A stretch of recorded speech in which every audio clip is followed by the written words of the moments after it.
মধ্যপ্রাচ্যের আকাশে যেন হঠাৎ করেই জ্বলে উঠেছে অগ্নিস্ফুলিঙ্গ। ইসরায়েলের পর এবার উপসাগরীয় 5 দেশ বাহরাইন, সংযুক্ত আরব আমিরাত, কুয়েত, কাতার এবং সৌদি আরবে শক্তিশালী বিস্ফোরণের খবর মিলেছে। আন্তর্জাতিক সংবাদ মাধ্যম বলছে, এই ধারাবাহিক বিস্ফোরণে গোটা অঞ্চলে ছড়িয়ে পড়েছে নতুন যুদ্ধের আশঙ্কা।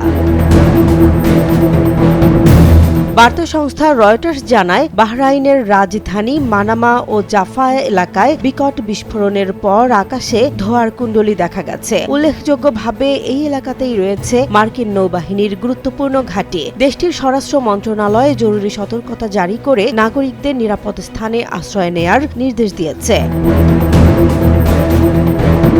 সংযুক্ত আরব আমিরাতের রাজধানী আবুধাবিতেও বিস্ফোরণের শব্দ শোনা গেছে। তবে বিস্ফোরণের উৎস বা ক্ষয়ক্ষতি সম্পর্কে তাৎক্ষণিকভাবে বিস্তারিত কিছু জানানো হয়নি। পরিস্থিতি পর্যবেক্ষণে রয়েছে দেশটির নিরাপত্তা সংস্থাগুলো।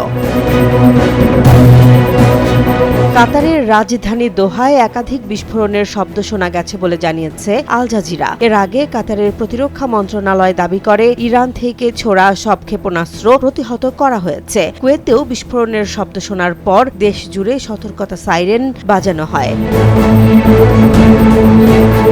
এদিকে বার্তা সংস্থা এএফপি জানায়, সৌদি আরবের রাজধানী রিয়াদেও বিস্ফোরণ ঘটেছে। উপসাগরীয় কয়েকটি দেশ তাদের আকাশ সীমা সাময়িকভাবে বন্ধ ঘোষণা করেছে, যা পরিস্থিতির গুরুত্বই তুলে ধরছে। বিশ্লেষকরা বলছেন, সাম্প্রতিক আঞ্চলিক উত্তেজনার প্রেক্ষাপটে এই ধারাবাহিক বিস্ফোরণ কেবল বিচ্ছিন্ন ঘটনা নয়, বরং এটি বৃহত্তর সামরিক পাল্টাপাল্টি হামলার অংশ হতে পারে। বিশেষ করে ইরান ইসরায়েল উত্তেজনার ছায়া এখন উপসাগরীয় অঞ্চলে ছড়িয়ে পড়ছে কিনা সেটি এখন বড় বিষয়।